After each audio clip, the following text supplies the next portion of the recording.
Now, the UKIP leader has warned the terror threat in the United Kingdom could be added to by the migrant crisis in the Mediterranean. This week, the EU agreed a deal, you'll remember, to relocate tens of thousands of people who arrived in Italy and Greece and other countries to other European nations. Meanwhile, in Calais, hundreds of illegal migrants try to hide in lorries crossing the channel. Well, Nigel Farage joins me now. Very good morning to you, Mr. Farage. I mean, first of all, let's just focus on the thoughts we have with those bereaved families as a result of the atrocity that's been carried out in Tunisia. Yeah, horrific. And from what I hear, there are still families in Britain who don't know whether their relatives are alive, dead, in hospital. So, I mean, truly, truly shocking. Of course, we have to face up to one thing. It's not just in Tunisia that things like this happen.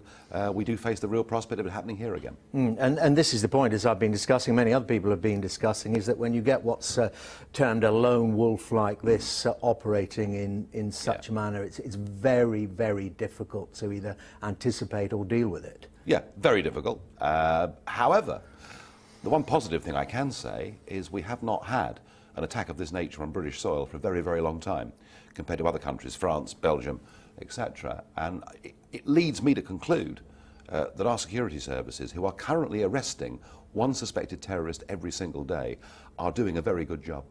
But they say, well, look, particularly if it is an individual who gets their hands on an automatic weapon, it's very hard for us to see that coming. Well, that's true, although people who go down that route, generally there's a pattern of build-up through social media and other things, and that's why we're doing as well as we are. I mean, there are 300 people in Britain who've been to Syria and have fought in that conflict and been brutalised and are back in our community. So I'm concerned about that, and I do think that our security services need the power and need the resources, to effectively tackle it. But my real concern is that IS have said they will flood the European continent with 500,000 jihadist fighters, and you see the boats coming across the Mediterranean, and the EU has decided we must be compassionate. We must say to everybody that arrives on the shores of Italy or the shores of Greece, you can stay inside the EU. Already, we've seen a photograph of one of the suspects from the previous Tunisian massacre. Now, people say, oh, well, Nigel, don't exaggerate. They won't send 500,000. Supposing they send 5,000.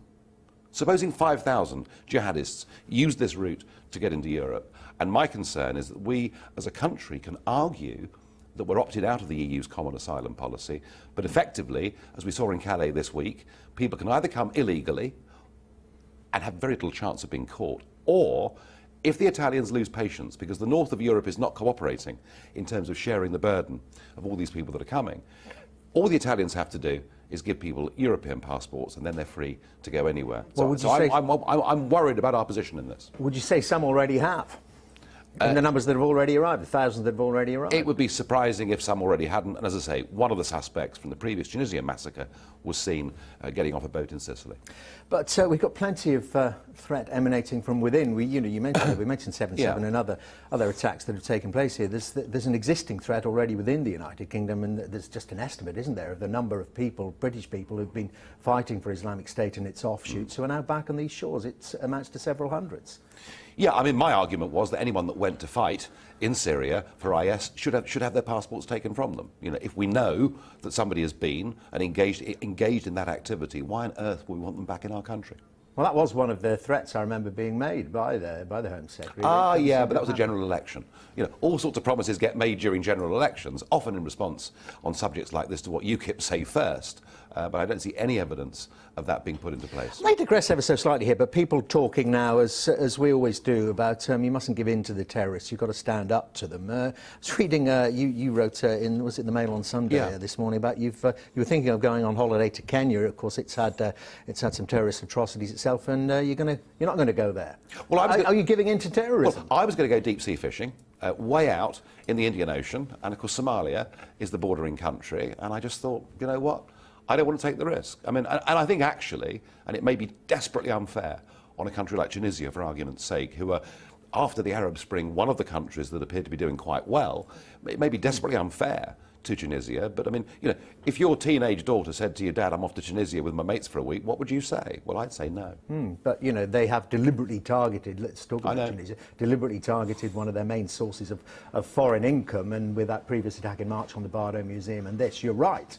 I mean, we've seen the cancellations, we've seen the people flooding back, but that is giving in to them, isn't it? They're succeeding. No, it's not giving in. We all make personal choices, and if we think we're going to put ourselves in harm's way, we generally try to avoid it. Those decisions are easy. The tough decision is our government going to stand up and say to Mr. Juncker and the European Commission, you know, you're making a terrible mistake with the Mediterranean. You need to look at what the Australians did back in 2008 when they faced exactly the same problem.